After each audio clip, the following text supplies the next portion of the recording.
හැමෝම බොහොම සහෝදරත්වයෙන් ඉන්න ගම. වැඩිහිටි තරුණ ළමා මේ හැමෝම මොකද මේ ගමේ ඉන්නේ බොහොම එකමුතුව. අද බදුල්ල මහනගර සභාව විදිහට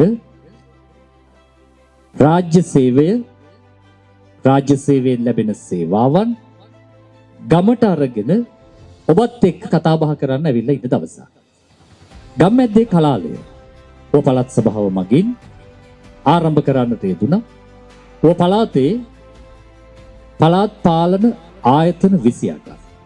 මහනගර සභා 2ක්, නගර සභා 1ක් සහ ප්‍රාදේශීය සභා 25ක සෑම මාසෙකම අවසාන සිකුරාදා මේ විදිහට ගම්මැද්දේ කලාලේ වැඩසටහන අපේ ග්‍රාම සේවා වසම්වල 28ක් පැවැත්වෙන ඕ පළාතේ අද මේ විදිහටම අද බදුල්ල මහනගර සභාව විශේෂ වෙන්නේ අපි අද ඇවිල්ලා ඉන්නේ මැදපතන ක්‍රීඩාංගණය වෙතට.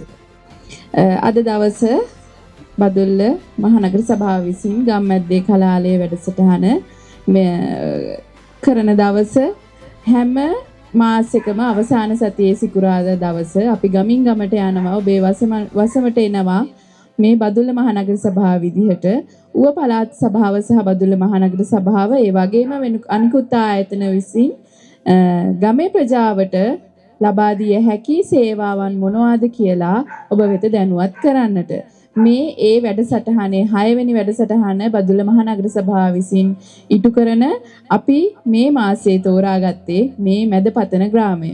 අද මේ ගම්මැද්ද කලාලේ වැඩසටහන ඇතුලේ සංස්කෘතියක් වෙනස් විදිහේ සංස්කෘතියක් අපිට හදා ගන්න ඕන. ඒ වගේම ගම්වල හවස් වරුවේ මේ අද අපි එකතු වෙනවා වගේ ගමේ කවුරුත් එකතු වෙලා නගර සභාවේ පුස්තකාලයේ ගමට ජංගම පුස්තකාලයක් විදිහට ඇවිල්ලා පොතක් කියව ගන්න වැඩසටහනක් හදන්න පුළුවන්.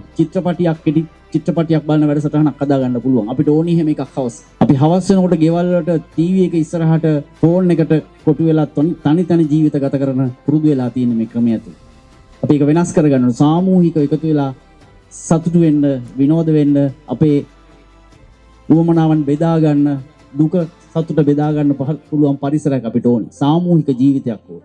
අන්න ඒක ගොඩනගා ගන්න අවශ්‍ය කරන වැඩසටහන තමයි ඉස්සරහට ක්‍රියාත්මක වෙන්නේ. නිසා අද මේ ගම්මැද්ද කලාලයෙන් ඔබ දන්නවා මේ මැදපතන පාර ඒ වගේම අතුරු පාරවල් මහ විශාල ප්‍රමාණයක් මේ වෙනකොට අපි සංවර්ධනය කරන්න අවශ්‍ය කරන මුදල් වෙන් කළා සමහර ඒවා අවසන් කරමින් තියෙනවා සමහර ඒවා ආරම්භ කරන්න කටයුතු කරලා තියෙනවා. නිසා දැන් එහෙම වටපිටාවක් දැන් අපිට තියෙනවා.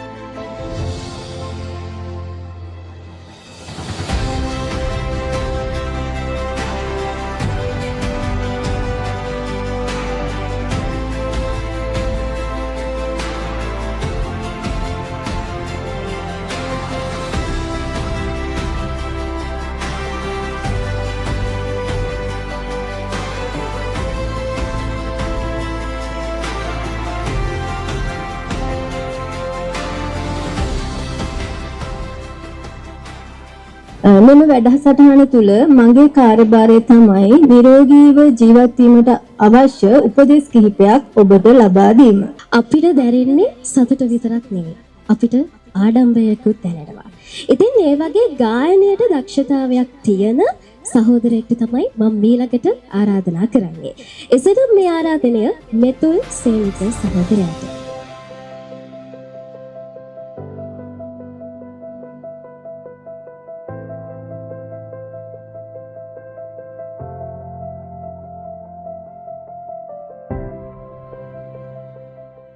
අපි ඌව පළාතේ පෙබරවාරි මාසයේ සිට ගම්මැද්දේ කලාලයේ වැඩසටහන සෑම මාසකම අන්තිම සතියේ සිකුරාදා මේ විදිහට ගම් 28ක පැවැත්වෙනවා. බදුල්ල දිස්ත්‍රික්කයේත් මොනරාගල දිස්ත්‍රික්කයේත් ප්‍රාදේශීය සභා, නගර සභා, මහනගර සභා බල ප්‍රදේශවල. ඇයි ඌව පළාතක් වශයෙන් අපි මේ වාගේ වැඩකට අත ගැහුවේ? ඒකට හේතුව තමයි දේශපාලන අධිකාරියත් නිලධාරීනුත් ප්‍රජාවත් එකට එකතු වෙලා අපි අපේ ගැටලු හඳුනාගෙන ඒ ගැටලු වලට විසඳුම් සොයාගෙන පළාත් සභාවෙන් දෙන ප්‍රතිපාදන විධිමත්ව ගම් වලට ගෙන යෑම. අපේ නගරාධිපතිතුමත් කොමසාරිස්තුමියත් ඒ දේශපාලන අධිකාරී සියලුම දෙනාත් එකතු වෙලා ප්‍රජාවත් එක්ක එකතු වෙලා ගමින් ගමට මේ යන 6 වෙනි වැඩසටහන. අපි මේ අවුරුද්දේ නොවැම්බර් මාසයේ දක්වා මේ වැඩසටහන කරනවා. කළ දෙසැම්බර් මාසේ පළාත් පාලන ආයතන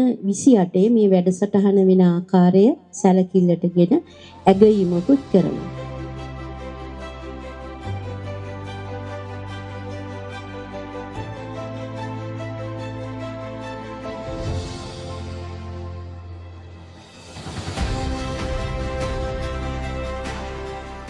මම අද කතා කරන්නේ විදේශ රැකියාවක් සඳහා යන්නේ කොහොමද කියන කාරණාව සම්බන්ධයෙන්. ඔයාලා දන්නවා ලංකාවට වැඩියෙන්ම අවශ්‍ය වෙලා තියෙන දැන් මේ කාලේ ඩොලර් හොයන්න නම් වැඩියෙන් අපි විදේශගත වෙන්න ඕනේ. ලංකාවට වැඩිම විදේශ විනිමයක් ගේන්නේ විදේශ රැකියාවලින්. මේ ළඟ විශේෂාංගයටයි මෙලෙසින් ඇරයුම් කරන්නේ. එසේනම් මේ ආරාධනය ඒ.පී. සචින්ත සොයුරාට.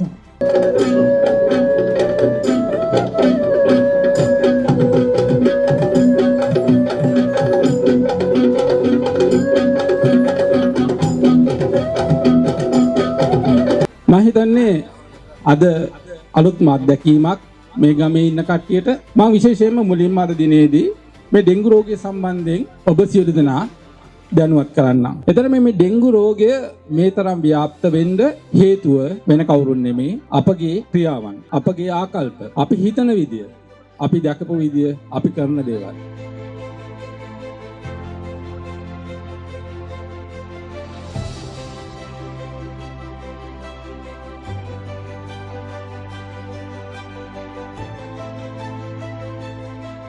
ගම්මැද්දේ කලාලය ඔබතුමියගේ මේ සංකල්පයක් කියලා මම දන්නවා.